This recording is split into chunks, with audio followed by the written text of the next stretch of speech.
escuchado ahí los artistas, las caricaturas, cualquier cosa que ven los niños sobre todo y los jóvenes. Yo quiero ser como Superman, ¿verdad?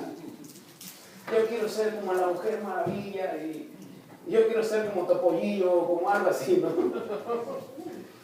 Pero mire, cada quien busca imitar a alguien en la vida. No sé cuál fue su artista o su personaje favorito de usted, pero en ocasiones puede ser que usted tuvo algún artista favorito, ¿no es así? Dijo, quiero cantar como él, ¿no? Caminar o vestirme como ese personaje. Y en realidad, en muchas ocasiones nos pusimos a extremos. Mi personaje que en el pasado yo admiraba era Antonio Aguilar. No sé, algunos de ustedes caminaban, yo como él, ¿no? Y cantaba canciones de él y hacía muchas cosas parecidas a él. Nomás nunca me subía a un caballo en realidad como él, pero sí me subía a algunos burros, pero caballo no. Los hijos también imitan a los padres. Un día póngase en el espejo, ponga a su hijo a un lado y empiece a hacer lo que tenga que hacer en su pelo, en su cara, lo que sea, y el hijo está así viéndolo a usted. Y cuando menos se acuerde, el hijo está imitando las mismas cosas que usted hacía. Los gestos, las facciones, la forma de caminar, su forma de ser, su forma de hablar. Igual las mujercitas imitan a las mamás, ¿verdad? Y en ocasiones las mujercitas imitan también al papá en muchas cosas. Los que tienen hijos saben de esto. Así es de que véanlo. Dice, yo quiero ser como mi papá, ¿verdad? Hay una canción de Topollillo que dice eso, quiero ser como mi papá. Pero ¿qué vamos con esto, hermanos? Mire, sobre todo hablando de la familia cristiana, nosotros tenemos el gran ejemplo de Jesucristo, ¿verdad? Dios a través del tiempo ha dado grandes ejemplos en la Biblia, personajes de hombres y mujeres que son ejemplos para nuestra vida. Mire, la palabra de Dios menciona grandes personajes. Voy a decirle algunos de ellos. Dios habló con Adán, ¿se acuerdan? En el huerto de Edén. Anduvo caminando con Enoc, que se lo llevó, ¿verdad? Caminó con Enoc. Otro fue el que se encontró con Abraham, ¿se acuerdan? En una ocasión, Dios habló con Moisés en la zarza, un Dios de comunicación.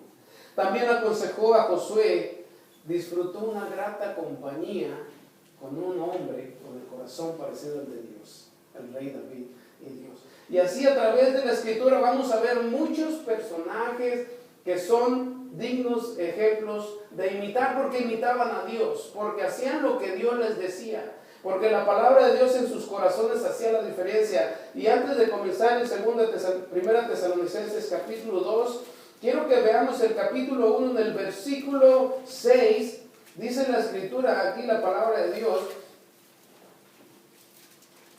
dice el apóstol Pablo, vosotros viniste a ser imitadores de nosotros y de quién más. ¿Lo tiene conmigo? Vaya conmigo para que lo lea. 1 Tesalonicenses capítulo 1 en el versículo 6. Primero vamos a estar ahí.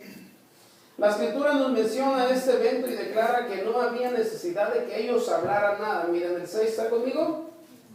Vosotros veniste a ser imitadores de nosotros y del Señor. Eso es lo importante. Recibiendo la palabra en medio de gran tribulación con gozo del Espíritu Santo.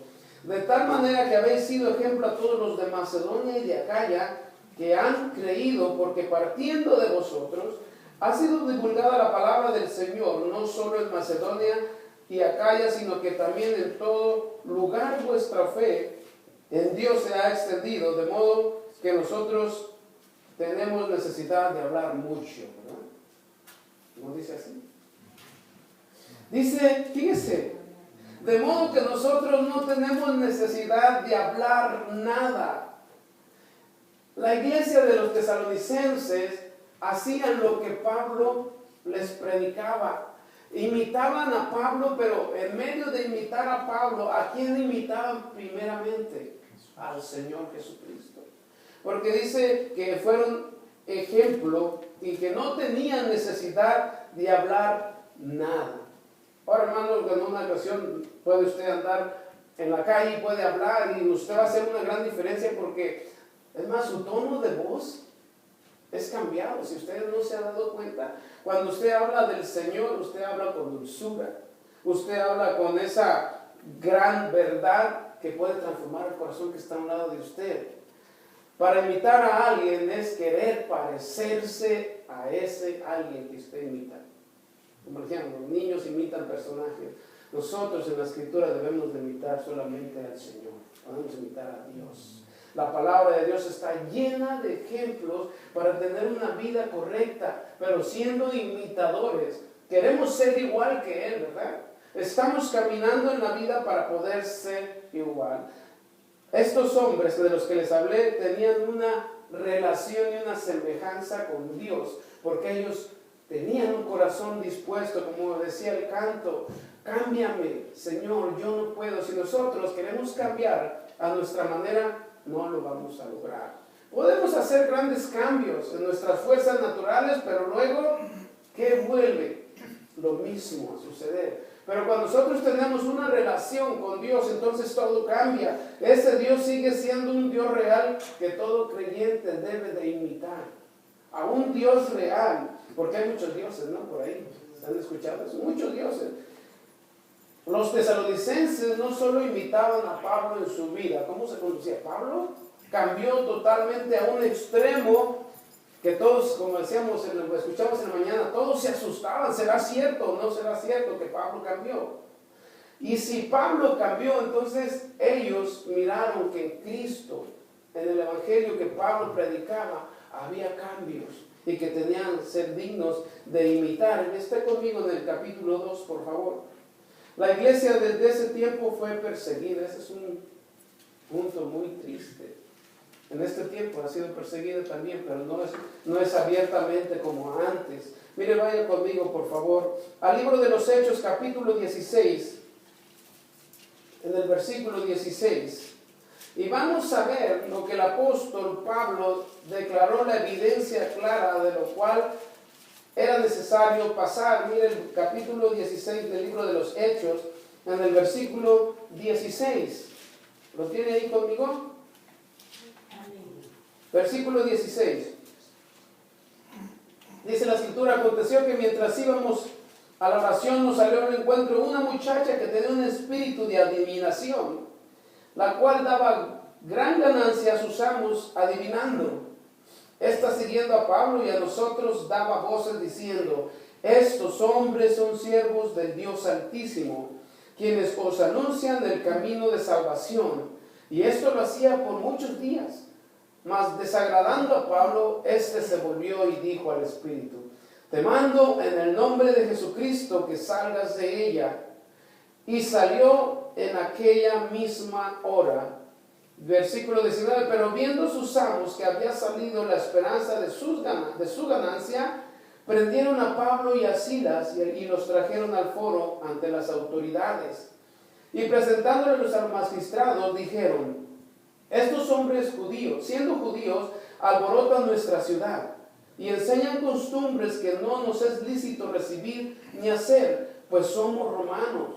Y se agolpó el pueblo contra ellos, y los magistrados, rasgándoles las ropas, ordenaron azotarles con varas. Después de haberlos azotado mucho, los echaron en la cárcel, mandando al carcelero que los guardase con seguridad, el cual recibió este mandato. Los metió en el calabozo de más adentro y los aseguró los pies en el cepo. Pero a medianoche, orando, Pablo y Silas cantaban himnos a Dios y los presos los oían. Entonces sobrevino de repente un gran terremoto, de tal manera que los cimientos de la cárcel se sacudían, y al instante se abrieron todas las puertas y las cadenas de todos se soltaron. Qué bonito, ¿verdad? ¿Qué estaba pasando Pablo aquí?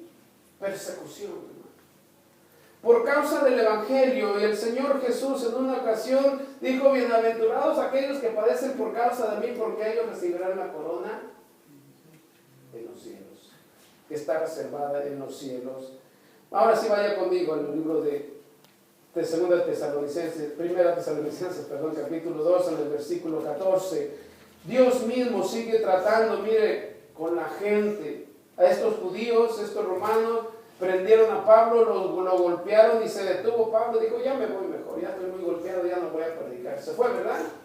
¿A su casa? Estando en la cárcel, en el calabozo, así, lo último de la cárcel, lo más oscuro, donde pasaban por ahí unas ratatouilles, donde había lo más feo que pueda haber en una cárcel.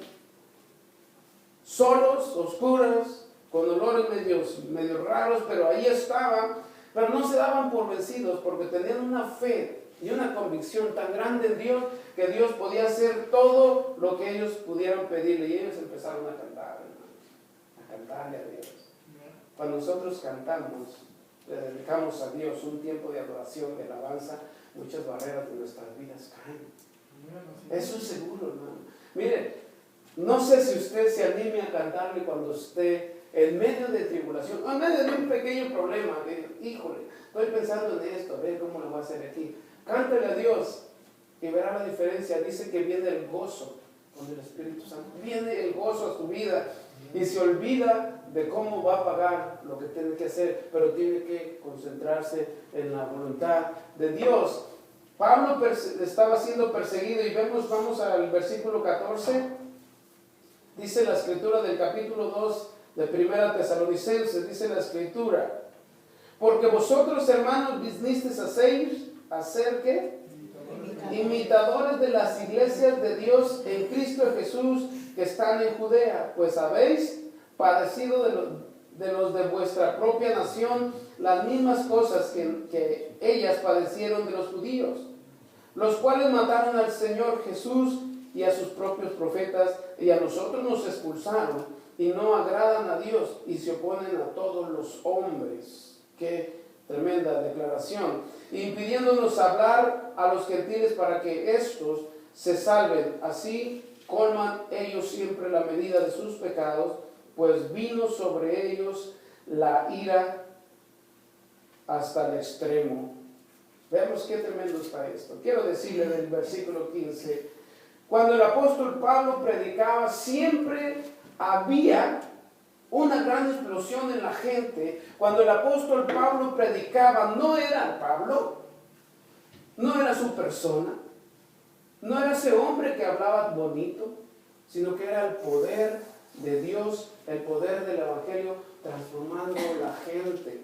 El Espíritu Santo dando convicción a la gente que escuchaba de que había un Dios verdadero. Mire, por predicar la verdad, usted y yo podemos padecer persecución. ¿Es así? ¿Es tremendo? Pero se va a detener. Si en otro tiempo estuvimos pasándola muy mal y no nos pasó muchas cosas malas por causa del pecado, ahora debemos trabajar para el Señor, y si viene lo que viene, estemos dispuestos a aceptar lo que venga.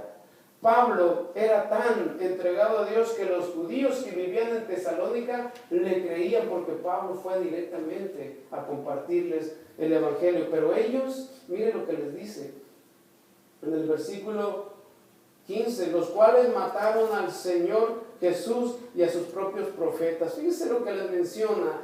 El apóstol Pablo le habla a los judíos, diciéndoles, es que tus compatriotas, por decirlo así, si me entiende esta palabra, ¿verdad? Compatriotas, que dicen los mismos de su país, mataron al Señor Jesucristo, y Lucas lo describe de esta manera. Vaya conmigo al libro de Lucas, por favor, capítulo 23. Lucas capítulo 23, vaya conmigo ahí, por favor. Y vamos a ver lo que nos dice la escritura tocante a lo que Pablo les decía a los judíos. Capítulo 23, en el versículo 1, vamos a empezar en el 1. 23, 1, dice: levantándose entonces toda la muchedumbre de ellos, llevaron a Jesús a Pilato, y comenzaron a acusarle diciendo: a este hemos hallado que pervierte a la nación, y que prohíbe dar tributo a César, diciendo que él mismo es el Cristo. Entonces Pilato preguntó diciendo: ¿eres tú el rey de los judíos? Y respondiendo él dijo: tú lo dices. Y Pilato dijo a los principales sacerdotes y a la gente: ningún delito hay en este hombre. Pero ellos porfiaban diciendo: alborota al pueblo, enseñando por toda Judea, comenzando desde Galilea hasta aquí. Y vamos a ver en el versículo 13, sigue diciendo la escritura: entonces Pilato, convocando a los principales sacerdotes y a los gobernantes y al pueblo, les dijo: me habéis presentado a este como un hombre que perturba al pueblo, pero habiéndole interrogado yo delante de vosotros, no he hallado en este hombre delito alguno de aquellos de que los acusáis. le acusáis. Y ni aun Herodes, porque os remití a él. Y he aquí, nada digno de muerte ha hecho este hombre. Le soltaré pues después, le castigaré. Y tenía necesidad de soltarle uno en cada fiesta, mas toda la multitud dio voces a una diciendo, fuera con este, y suéltanos a Barrabás. Este, habiendo sido echado a la cárcel por sedición en la ciudad y por un homicidio, le habló otra vez Pilato, queriendo soltar a Jesús. Pero ellos volvieron a dar voces diciendo, crucifícale, crucifícale. Él les dijo por tercera vez, pues qué mal ha hecho este, ningún delito digno de muerte he hallado en él. Le castigaré pues y le soltaré. Y miren, está hablando de los judíos. Mas ellos instaban a grandes voces pidiendo que fuese crucificado. Y las voces de ellos y de los principales sacerdotes prevalecieron.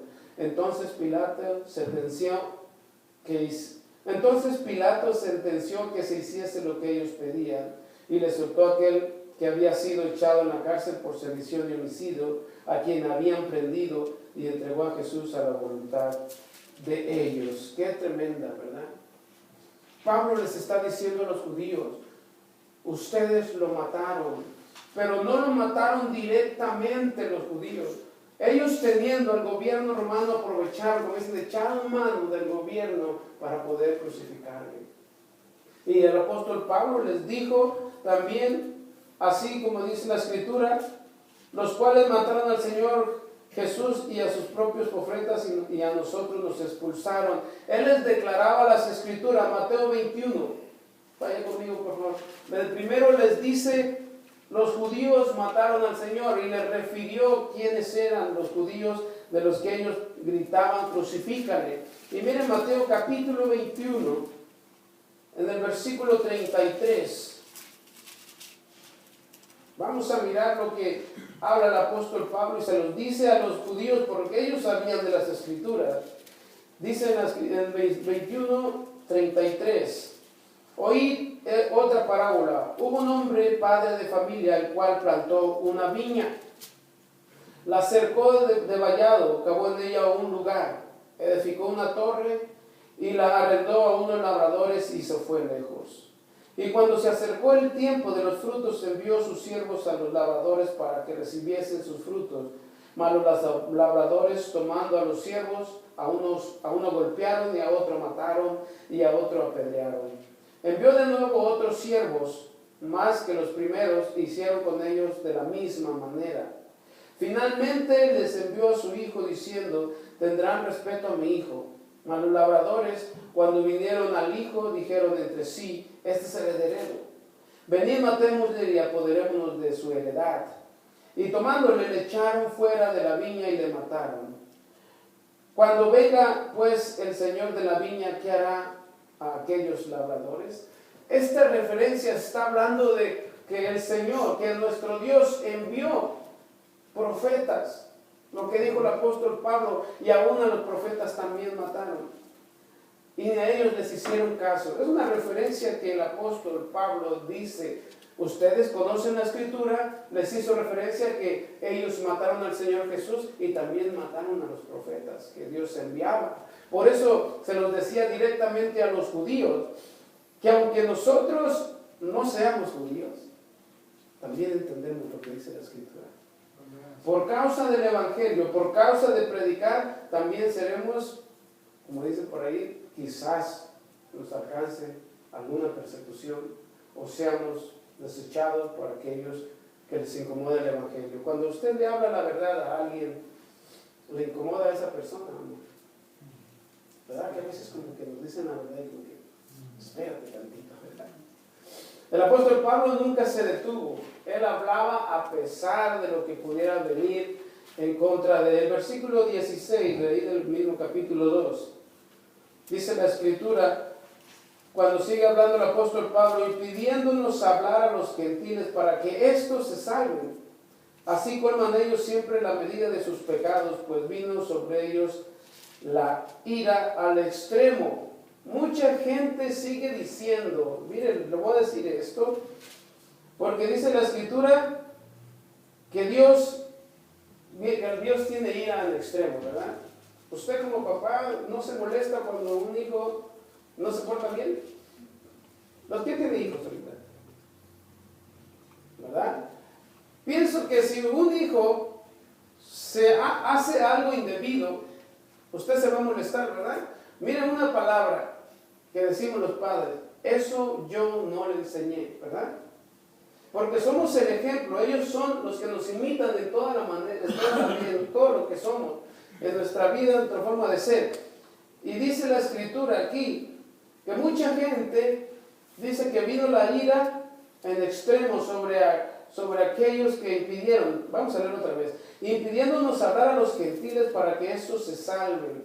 El apóstol Pablo quería que la gente se salvara, pero los judíos se lo prohibían. Así, dice, colman ellos siempre la medida de sus pecados, pues vino sobre ellos la ira hasta el extremo.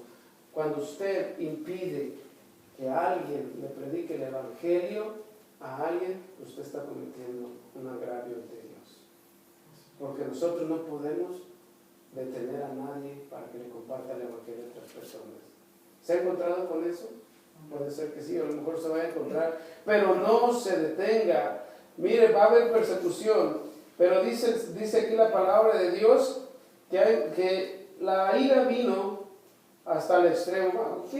Vamos a ver de qué ira nos está hablando. Vamos a ir a Apocalipsis capítulo 19, en el versículo 11 al 21, son 10 versículos, pero vamos a leerlo con cuidado para ver qué es lo que nos quiere decir el apóstol Pablo.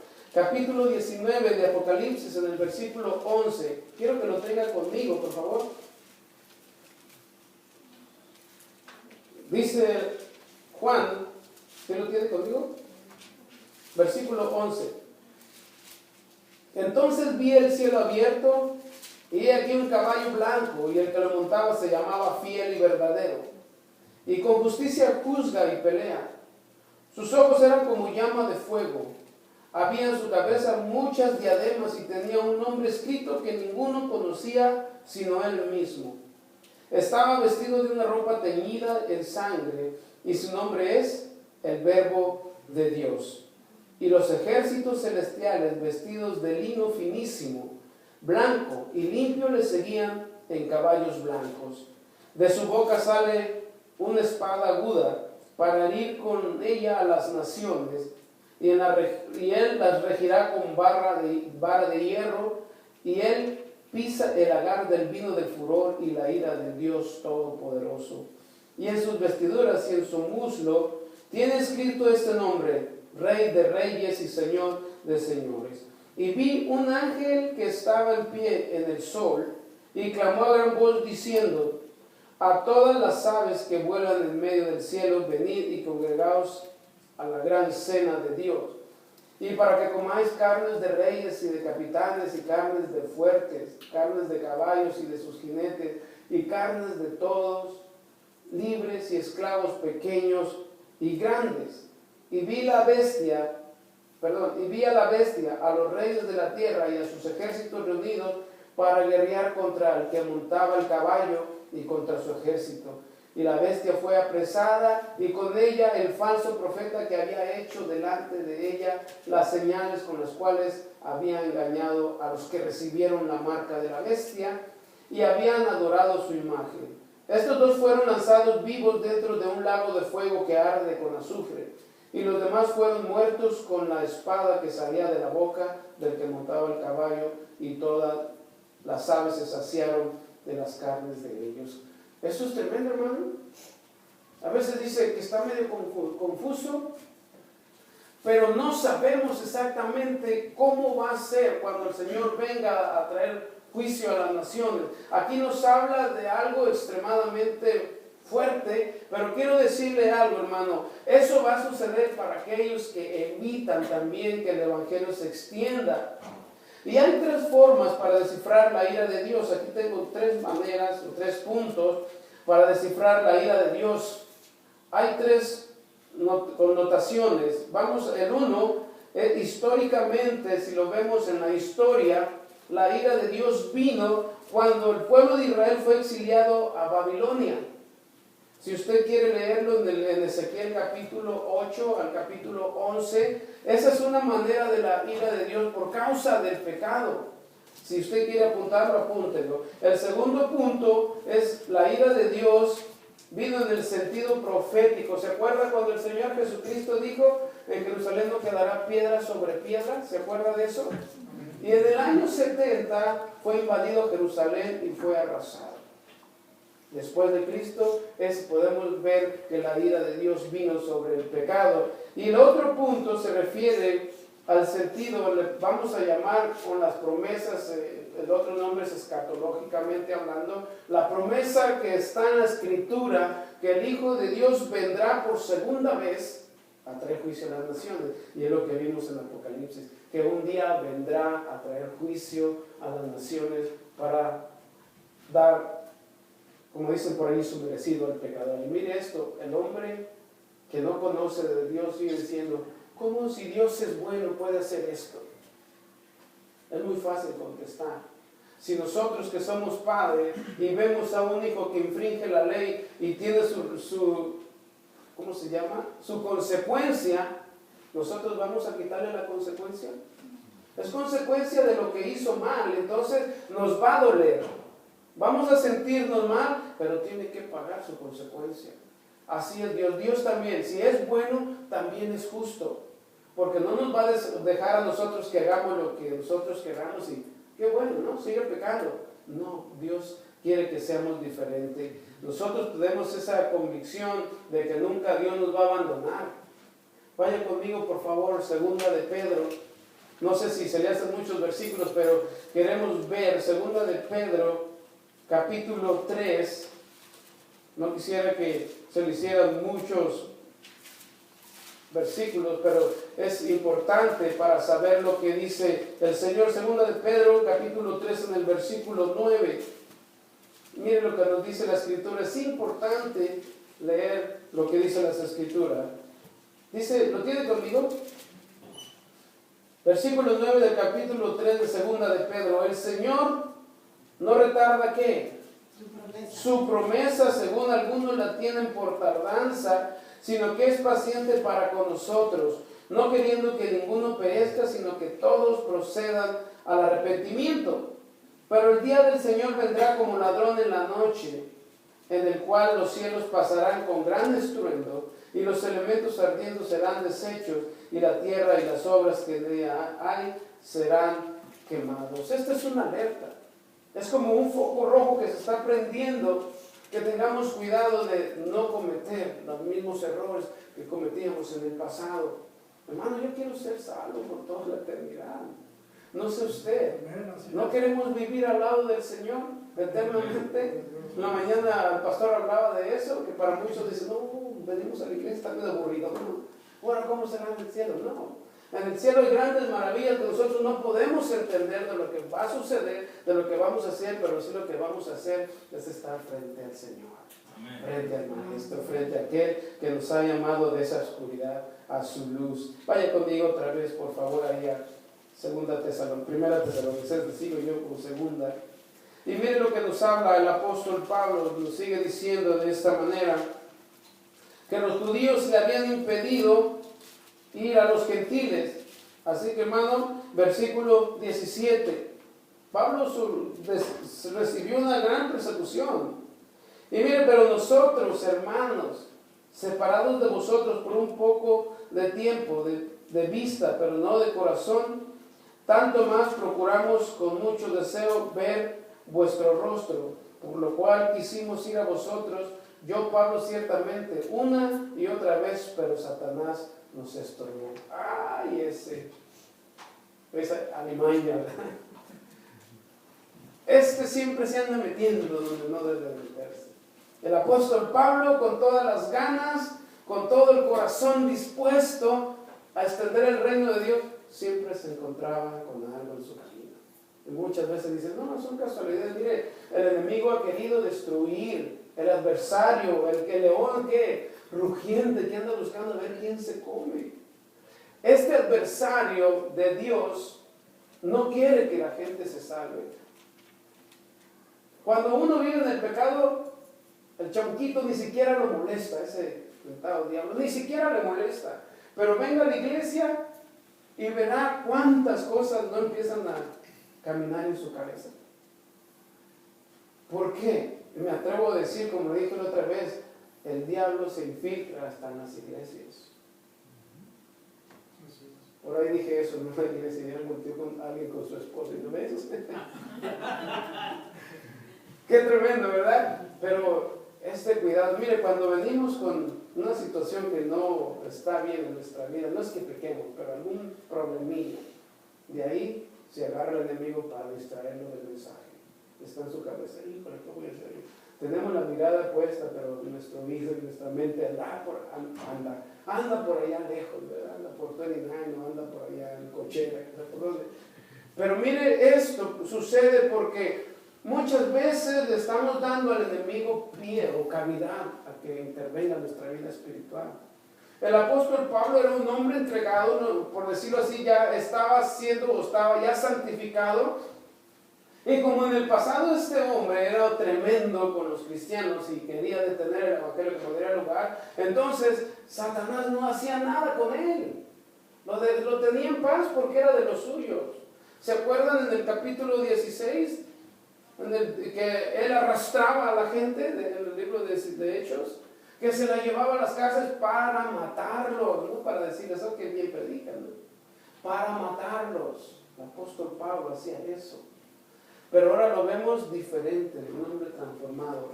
Los tesalonicenses lo imitaron por ese amor, por esa dedicación al Señor. Y miren lo que hace el enemigo, siempre se está metiendo con los hijos de Dios, siempre. Vaya usted y predique el evangelio, busque a alguna persona y verá que va a decir, oh, ya me dio flojerita. O a lo mejor me dice que no, o a lo mejor me rechaza. Si usted está dispuesto a compartir el evangelio, va a recibir rechazo, téngalo por seguro. Va a recibir rechazo. A lo mejor va a recibir malas palabras, porque Satanás siempre ha querido destruir la iglesia de Cristo. Desde un principio.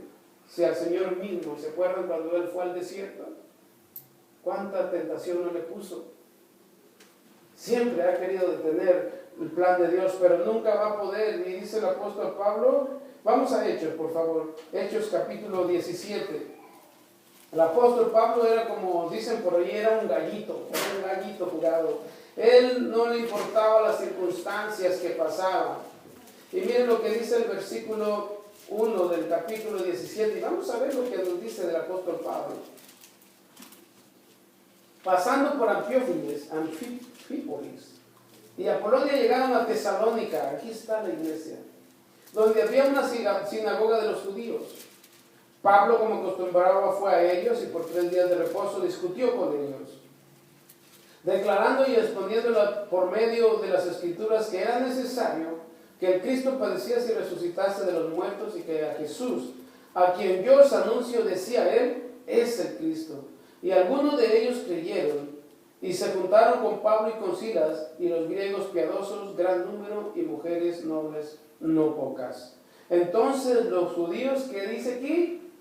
Judíos que no creían, ese es el problema, los que no creen, teniendo celos, tomaron consigo algunos ociosos, algunos por ahí vagabundos, algunos maleantes, hombres malos, y juntando una turba alborotaron la ciudad y asaltaron la casa de Jasón, procuraban sacarlos del pueblo. Y más después dice que le fue mal a Jasón, pero el problema es que los judíos son celosos de la palabra, ¿verdad?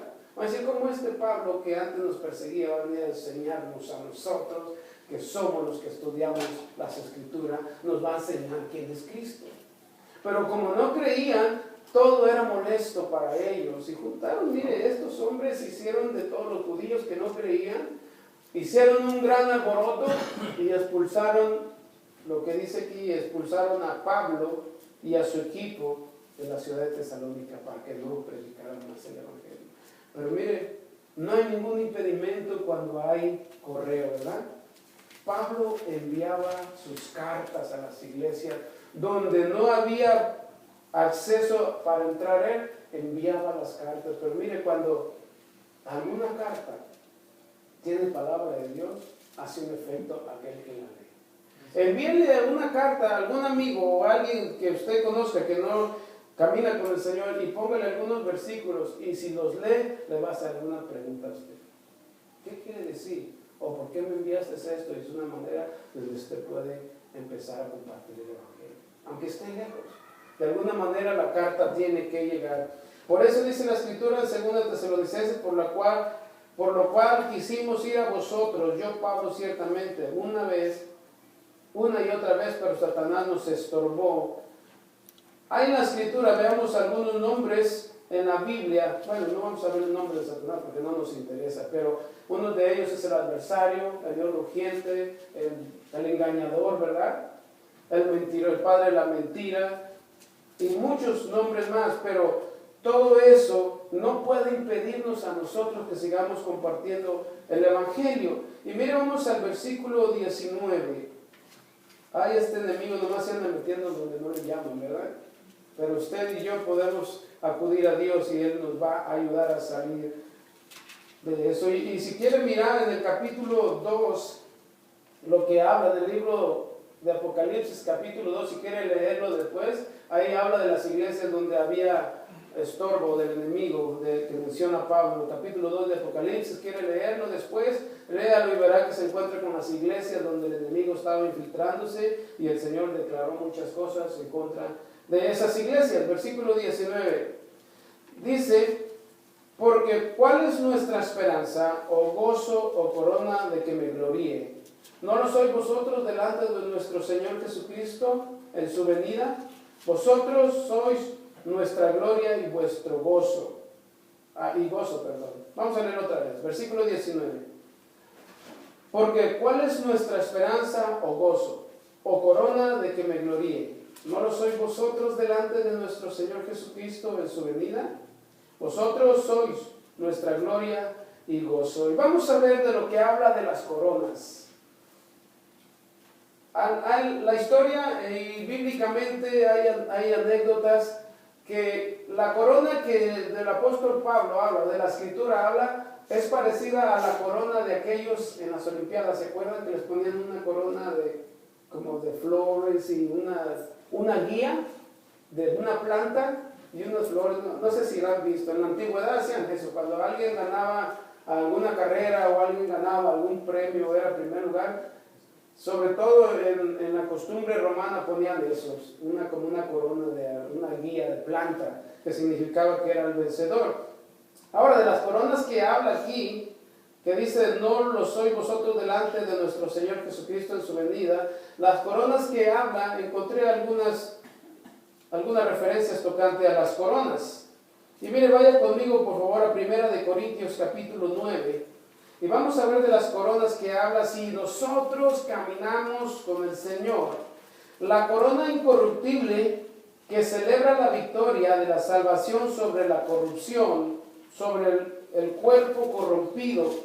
Capítulo 9 de 1 Corintios, en el versículo 25. Es una de las coronas. Mire lo que dice la Escritura: todo aquel que lucha, de todo se abstiene, ellos a la verdad, para recibir una corona corruptible, pero nosotros una incorruptible.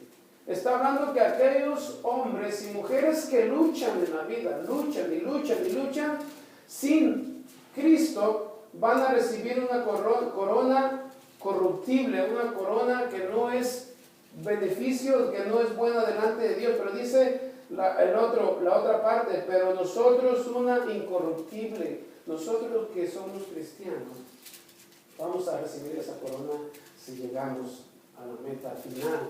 Y mire el otro que menciona otra de las coronas, la corona de justicia. Segunda de Timoteo, dice la Escritura que esta corona de justicia celebra la victoria sobre la salvación y la iniquidad. ¿Cuál es la iniquidad? Aquellos hombres posesivos, aquellos hombres valientes que se aprovechan, que son gente crueles. Es la corona de justicia. Va a haber justicia. Segunda de Timoteo capítulo 8. Perdón, 2 Timoteo capítulo 4, versículo 8, habla de esta corona. Aquellos que son cristianos, dice, por lo demás, me está guardada la corona de justicia, la cual me dará. ¿Quién la va a dar?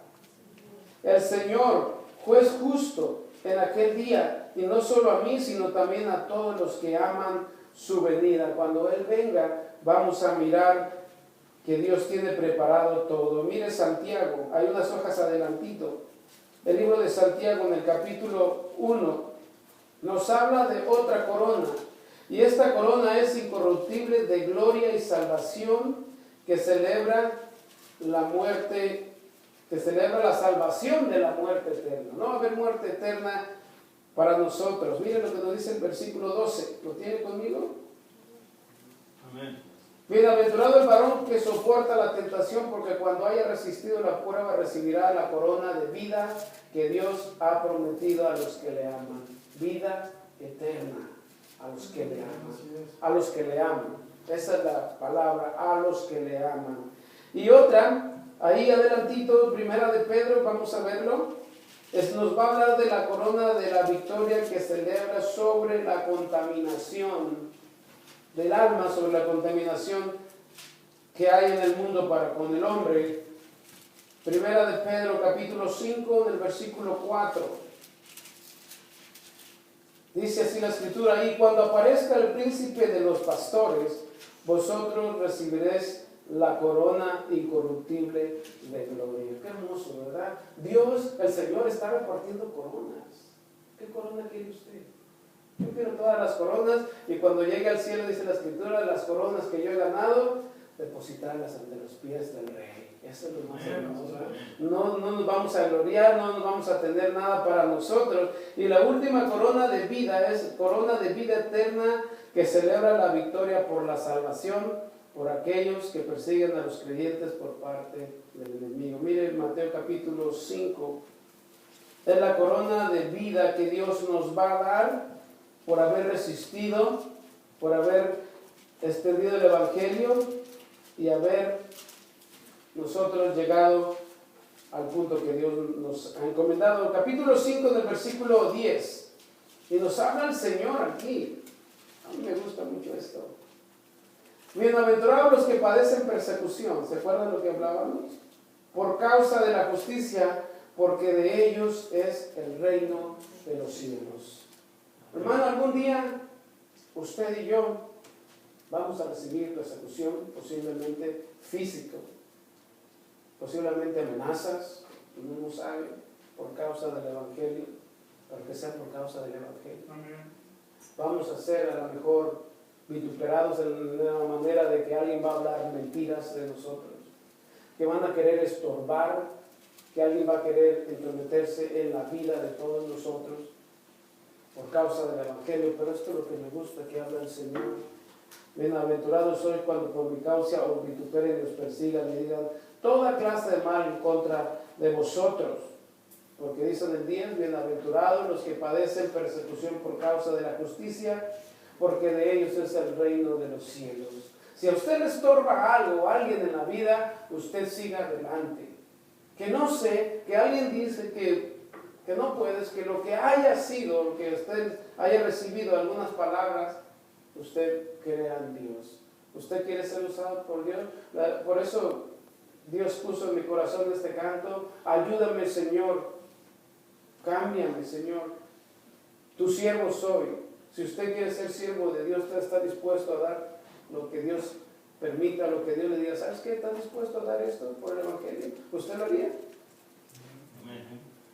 Le pido por favor que oremos. Hablé con el pastor Alfredo y se me puso un poquito de tristón, pero vamos a salir a Utah en este fin de semana que viene.